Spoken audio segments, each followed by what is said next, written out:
ആകാശവാണി.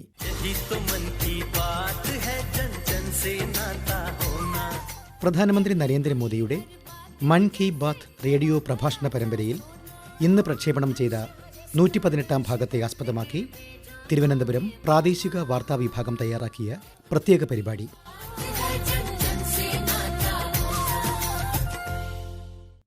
मेरे प्यारे देशवासियों, नमस्कार. ഈ മാസത്തിലെ അവസാനത്തെ ഞായറാഴ്ച റിപ്പബ്ലിക് ദിനമായതിനാൽ പതിവിൽ നിന്നും വ്യത്യസ്തമായി മൂന്നാമത്തെ ഞായറാഴ്ചയാണ് പരിപാടി പ്രക്ഷേപണം ചെയ്യേണ്ടി വരുന്നത് എന്ന പരാമർശത്തോടെയാണ് പ്രധാനമന്ത്രി പുതുവർഷത്തിലെ ആദ്യ മൻ കി ബാത്ത് പരിപാടിക്ക് തുടക്കമിട്ടത്. आप लोगों ने एक बात जरूर नोटिस की होगी, हर बार मन की बात महीने के आखिरी रविवार को होती है, लेकिन इस बार हम एक सप्ताह पहले चौथे रविवार के बजाय तीसरे रविवार को ही मिल रहे हैं. ഇന്ത്യ ഒരു പരമാധികാര റിപ്പബ്ലിക് ആയതിൻ്റെ 75ാം വാർഷികമാണിതെന്ന് ഓർമ്മപ്പെടുത്തിയ പ്രധാനമന്ത്രി നമ്മുടെ ഭരണഘടനാ നിർമ്മാണ സഭയിൽ പ്രവർത്തിച്ച എല്ലാ മഹാരഥന്മാരെയും അഭിവാദ്യം ചെയ്തു. साथियों, इस बार का गणतंत्र दिवस बहुत विशेष है. ये भारतीय गणतंत्र की 75वीं वर्षगांठ है. मैं संविधान सभा के उन सभी महान व्यक्तित्वों को नमन करता हूं जिन्होंने हमें हमारा पवित्र संविधान दिया. ഭരണഘടനയിൽ അധിഷ്ഠിതമായ നിയമനിർമ്മാണ സഭ അതിൻ്റെ പ്രവർത്തനം ആരംഭിച്ചപ്പോൾ പരസ്പര സഹകരണത്തിൻ്റെ പ്രാധാന്യത്തെക്കുറിച്ച് ഡോക്ടർ BR അംബേദ്കർ പറഞ്ഞ കാര്യങ്ങൾ പ്രധാനമന്ത്രി ശ്രോതാക്കൾക്കായി മൻ കി ബാത്തിലൂടെ പങ്കുവച്ചു. So far as the ultimate goal is concerned, I think none of us need have any apprehensions. None of us need have any doubt. Our difficulty, as I said, is not about the ultimate future. Our difficulty is how to make the heterogeneous mess that we have today take a decision. നമ്മുടെ പ്രഥമ രാഷ്ട്രതലവനായിരുന്ന doctor Rajendra പ്രസാദിന്റെ വാക്കുകളും പ്രധാനമന്ത്രി പങ്കുവച്ചു. हमारा इतिहास बताता है और हमारी संस्कृति सिखाती है कि हम शांति प्रिय हैं और रहें. हमारा साम्राज्य, हमारी फतेह दूसरे तरह की रही है. हमने दूसरों को जंजीरों से, चाहे वो लोहे की हो या सोने की, कभी नहीं बांधने की कोशिश की. हमने दूसरों को अपने साथ लोहे के जंजीर से भी ज्यादा मजबूत मगर सुंदर और सुखद रेशम के धागे से बांध रखा है और वो बंधन धर्म का है, संस्कृति का है, ज्ञान का है. മാനുഷിക മൂല്യങ്ങളോടുള്ള പ്രതിബദ്ധതയാണ് ഡോക്ടർ രാജേന്ദ്ര പ്രസാദ് ഉയർത്തിക്കാട്ടിയതെങ്കിൽ ഡോക്ടർ ശ്യാമപ്രസാദ് മുഖർജി തുല്യ അവസരങ്ങളുടെ പ്രാധാന്യമാണ് അടിവരയിട്ടത്. ഡോക്ടർ ശ്യാമപ്രസാദ് മുഖർജിയുടെ പ്രസംഗവും പ്രധാനമന്ത്രി കേൾപ്പിച്ചു. I hope, sir, that we shall go ahead with our work in spite of all difficulties and thereby help to create that great India. ഈ മഹാരഥന്മാരുടെ വാക്കുകളിൽ നിന്നും പ്രചോദനം ഉൾക്കൊണ്ട് ഏവർക്കും അഭിമാനമുളവാക്കുന്ന ഭാരതം കെട്ടിപ്പടുക്കുന്നതിനായി യത്നിക്കണമെന്ന് പ്രധാനമന്ത്രി ആവശ്യപ്പെട്ടു. हम देशवासी को इन विचारों से प्रेरणा लेकर ऐसे भारत के निर्माण के लिए काम करना है. റിപ്പബ്ലിക് ദിനത്തിന്റെ തലേ ദിവസമായ ജനുവരി 25 ദേശീയ വോട്ടർ ദിനത്തിന്റെ പ്രാധാന്യവും പ്രധാനമന്ത്രി ഓർമ്മിപ്പിച്ചു. गणतंत्र दिवस से एक दिन पहले 25 जनवरी को नेशनल वोटर्स डे है. ये दिन इसलिए अहम है क्योंकि इस दिन भारतीय निर्वाचन आयोग की स्थापना हुई थी. ഭാരതം ജനാധിപത്യത്തിന്റെ മാതാവാണെന്നും കഴിഞ്ഞ ദശകത്തിൽ രാജ്യത്തിന്റെ ജനാധിപത്യം ശക്തിപ്പെടുകയും അഭിവൃദ്ധിപ്പെടുകയും ചെയ്തിട്ടുണ്ടെന്നും പ്രധാനമന്ത്രി പറഞ്ഞു. ഇത്തരത്തിൽ രാജ്യം ആഘോഷിക്കുന്ന ചെറുതും വലുതുമായ സംഭവങ്ങൾ, ഉത്സവങ്ങൾ, ഭാഷ, സംസ്കാരം തുടങ്ങിയവയെല്ലാം പ്രധാനമന്ത്രി നിരന്തരം മൻ കി ബാത്തിലൂടെ പങ്കുവയ്ക്കുന്നു. ദേശീയ വോട്ടേഴ്സ് ദിനം അടുത്തു വരുമ്പോൾ അത് മൻ കി ബാത്തിലൂടെ ഓർമ്മിപ്പിക്കുകയും വോട്ടവകാശം വിനിയോഗിക്കേണ്ടതിന്റെ പ്രാധാന്യം പ്രധാനമന്ത്രി എടുത്തു പറയുകയും ചെയ്തത് അവസരോചിതവും ശ്ലാഘനീയവുമാണെന്ന് പ്രമുഖ രാഷ്ട്രതന്ത്ര വിദഗ്ധനും കേരള കേന്ദ്ര സർവകലാശാല മുൻ വൈസ് ചാൻസലറുമായ ഡോക്ടർ G. ഗോപകുമാർ അഭിപ്രായപ്പെടുന്നു.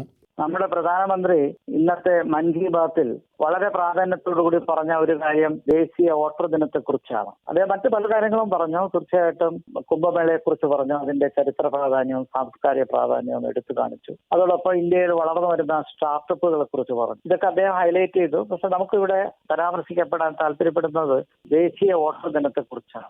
ഇലക്ഷൻ കമ്മീഷൻ അതിന്റെ പ്രവർത്തനം ആരംഭിക്കുകയും എല്ലാ തെരഞ്ഞെടുപ്പുകളും സമയബന്ധിതമായി നടത്താൻ നമ്മൾ പ്രതിബദ്ധരായിരിക്കുകയും ചെയ്തിരിക്കുന്നതിന്റെ പശ്ചാത്തലത്തിലാണ് ഇതിന്റെ പ്രാധാന്യം എടുത്തു പറയുന്നത്. ലോകത്തിലെ ഏറ്റവും വലിയ ജനാധിപത്യ രാജ്യമാണ് ഇന്ത്യ. ലോകത്തിലെ ഏറ്റവും വലിയ ജനങ്ങൾ വസിക്കുന്ന രാജ്യമാണ് ഇന്ത്യ. ജനാധിപത്യത്തിൽ വോട്ടർമാർക്കുള്ള ഉത്തരവാദിത്വമാണ് ഇവിടെ പരാമർശിക്കുന്നത്. ജനാധിപത്യത്തിൽ ജനങ്ങൾ ഒരു മൈക്രോ ലെവലിൽ പറഞ്ഞാൽ യഥാർത്ഥ ജനാധിപത്യത്തിലെ യജമാനന്മാരാണ്. നമ്മുടെ ജനാധിപത്യം വിജയിക്കണമെങ്കിൽ ശക്തമായ ഒരു പൊതുസമൂഹം അഥവാ സിവിൽ സൊസൈറ്റി ഉണ്ടാകണം. അതിനും വോട്ടർമാർക്ക് ഒരു ഉത്തരവാദിത്തമുണ്ട്. യജമാനന്മാരായ വോട്ടർമാർക്കുള്ള പ്രാധാന്യമാണ് നാഷണൽ വോട്ടേഴ്സിൽ എടുത്തു കാണിക്കുന്നത്. നമ്മുടെ സാംസ്കാരിക ആധ്യാത്മിക ആഘോഷങ്ങളിൽ സുപ്രധാനമായതും ഇപ്പോൾ പ്രയാഗ്രാജിൽ നടന്നുവരുന്നതുമായ മഹാകുംഭമേള പ്രധാനമന്ത്രി മൻ കി ബാത്തിൽ പരാമർശിച്ചു.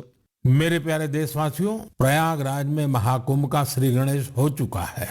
നമ്മുടെ പാരമ്പര്യങ്ങൾ ഭാരതത്തെ മുഴുവൻ എങ്ങനെ ബന്ധിപ്പിക്കുന്നുവെന്ന് കുംഭമേള കാട്ടിത്തരുന്നതായി പ്രധാനമന്ത്രി പറഞ്ഞു.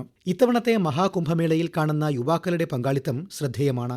യുവതലമുറ സ്വന്തം നാഗരികതയുമായി ബന്ധപ്പെടുമ്പോൾ അവരുടെ വേരുകൾ ശക്തിപ്പെടുന്നു എന്ന സത്യമാണ് ഇതിലൂടെ വെളിവാകുന്നത്. പുതുവർഷത്തിന്റെ തുടക്കത്തിൽ തന്നെ ഭാരതം ബഹിരാകാശ മേഖലയിൽ നിരവധി ചരിത്ര നേട്ടങ്ങൾ കൈവരിച്ചതായി പ്രധാനമന്ത്രി മൻ കി ബാത്തിൽ അനുസ്മരിച്ചു. ബംഗളൂരു ആസ്ഥാനമായുള്ള ബഹിരാകാശ സാങ്കേതിക സ്റ്റാർട്ടപ്പായ പിക്സൽ രാജ്യത്തെ പ്രഥമ സ്വകാര്യ ഉപഗ്രഹം വിക്ഷേപിച്ചത് സ്വയം പര്യാപ്ത ഭാരതത്തിലേക്കുള്ള വലിയ ചുവടുവയ്പ്പാണെന്ന് പ്രധാനമന്ത്രി പറഞ്ഞു. അടുത്തിടെ ഉപഗ്രഹങ്ങളുടെ ബഹിരാകാശ ഡോക്കിംഗ് വിജയകരമായി സാധ്യമാക്കിക്കൊണ്ട് ഭാരതം ഈ മേഖലയിൽ വിജയം കൈവരിക്കുന്ന 4ാമത്തെ രാജ്യമായി മാറിയതായും പ്രധാനമന്ത്രി പറഞ്ഞു. അസമിലെ നൌഗാവ് എന്ന സ്ഥലത്ത് ഹാത്തി ബന്ധു എന്ന പേരിൽ രൂപീകരിച്ച ഗ്രാമീണ സംഘത്തെ പ്രധാനമന്ത്രി മൻ കി ബാത്തിലൂടെ പരിചയപ്പെടുത്തി. കാർഷിക വിളകൾക്ക് നാശം വരുത്തുന്ന കാട്ടാനകളുടെ ശല്യം കുറയ്ക്കുന്നതിന് പ്രകൃതിക്കിണങ്ങുന്ന പദ്ധതിയിലൂടെയാണ് ഹാത്തി ബന്ധു പരിഹാരം കണ്ടെത്തിയത്. 265 ഏക്കറോളം തരിച്ചു ഭൂമിയിൽ കാട്ടാനകൾക്ക് ഏറെ ഇഷ്ടമുള്ള നേപ്പിയർ പുല്ല് നട്ടുപിടിപ്പിച്ചുകൊണ്ടായിരുന്നു അവർ പരിഹാരം കണ്ടെത്തിയത്. ഇക്കഴിഞ്ഞ ജനുവരി 12 ദേശീയ യുവജന ദിനത്തിൽ ന്യൂഡൽഹിയിൽ നടന്ന വികസിത് ഭാരത യങ് ലീഡേഴ്സ് ഡയലോഗിൽ പങ്കെടുത്ത് യുവാക്കളുമായി സംവദിച്ചത് അവിസ്മരണീയമായിരുന്നുവെന്ന് പ്രധാനമന്ത്രി പറഞ്ഞു. സ്റ്റാർട്ടപ്പ് ഇന്ത്യ 9 വർഷം പൂർത്തിയാക്കുന്ന വേളയിൽ മനസ്സ് സന്തോഷം കൊണ്ട് നിറയുകയാണെന്ന് പ്രധാനമന്ത്രി വ്യക്തമാക്കി. നമ്മുടെ സ്റ്റാർട്ടപ്പ് സംസ്കാരം വലിയ നഗരങ്ങളിൽ മാത്രം ഒതുങ്ങുന്നതല്ലെന്നും ചെറുപട്ടണങ്ങളിലെ പകുതിയിലധികം സ്റ്റാർട്ടപ്പുകളും നയിക്കുന്നത് പെൺമക്കളാണെന്നതും അത്ഭുതകരമാണെന്ന് പ്രധാനമന്ത്രി പറഞ്ഞു. സദുദ്ദേശങ്ങളോടെയും നിസ്വാർത്ഥ മനോഭാവത്തോടും കൂടി ചെയ്യുന്ന പ്രവൃത്തിക്ക് ദൂരവ്യാപകമായ ഫലമുണ്ടാകുമെന്നും മൻ കി ബാത്ത് ഇതിനുള്ള വലിയ വേദിയാണെന്നും പ്രധാനമന്ത്രി പറഞ്ഞു. ലക്ഷദ്വീപിലെ കവരത്തിയിൽ ആതുര ശുശ്രൂഷയിൽ ഏർപ്പെട്ടിരിക്കുന്ന കെ ഹിന്ദുംബിയെയും പ്രധാനമന്ത്രി മൻ കി ബാത്തിലൂടെ പരിചയപ്പെടുത്തി. 18 വർഷം മുൻപ് സർക്കാർ ജോലിയിൽ നിന്ന് വിരമിച്ചിട്ടും ഇന്നും വാത്സല്യത്തോടെ നിസ്വാർത്ഥമായി ആതുര സേവനം നടത്തിവരുന്ന ഹിന്ദുംബിയുടെ വാക്കുകൾ ശ്രദ്ധിക്കാം. ഞാനേ ഈ നേഴ്സിംഗ് പ്രൊസീജിയറിലേക്ക് വന്നത് 1972 ജൂൺ 26 എനിക്ക് ഫസ്റ്റ് അപ്പോയിന്റ്മെന്റ് കിട്ടിയത്. അന്ന് തൊട്ട് ഇന്ന് വരെ ഞാൻ ആ ഹോസ്പിറ്റലിൽ വർക്ക് ചെയ്തുകൊണ്ടിരിക്കുന്നത്.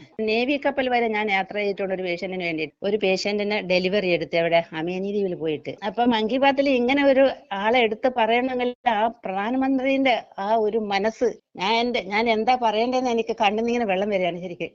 കഠിനാധ്വാനം കൊണ്ട് മിനിക്കോയ് ദ്വീപിലെ സമുദ്ര ആവാസ വ്യവസ്ഥ മെച്ചപ്പെടുത്തിയ KG മുഹമ്മദിനെയും പ്രധാനമന്ത്രി ഇന്ന് ശ്രോതാക്കൾക്ക് പരിചയപ്പെടുത്തി.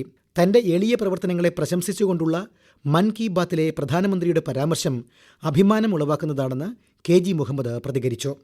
2024 വർഷത്തെ സൈക്കോളജി അവാർഡ് ലഭിച്ചതിൽ അഭിമാനിക്കുന്നു.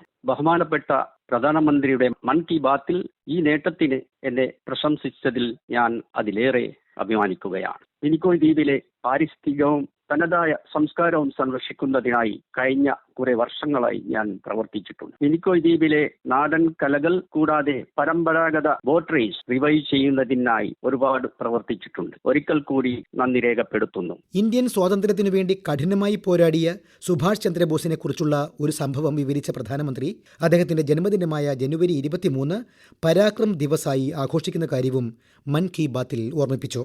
അദ്ദേഹത്തെക്കുറിച്ച് കഴിയുന്നത്ര വായിക്കാനും അദ്ദേഹത്തിന്റെ ജീവിതത്തിൽ നിന്ന് പ്രചോദനം ഉൾക്കൊള്ളാനും രാജ്യത്തെ യുവാക്കളോട് പ്രധാനമന്ത്രി അഭ്യർത്ഥിച്ചു. ഭാരതത്തെ ഏറ്റവും മികച്ചതാക്കാൻ എല്ലാവരും ഇതുപോലുള്ള ശ്രമങ്ങൾ തുടരണമെന്ന് അഭ്യർത്ഥിച്ചുകൊണ്ടാണ് പ്രധാനമന്ത്രി മൻ കി ബാത്ത് പരിപാടിയുടെ 118ാം അധ്യായം അവസാനിപ്പിച്ചത്.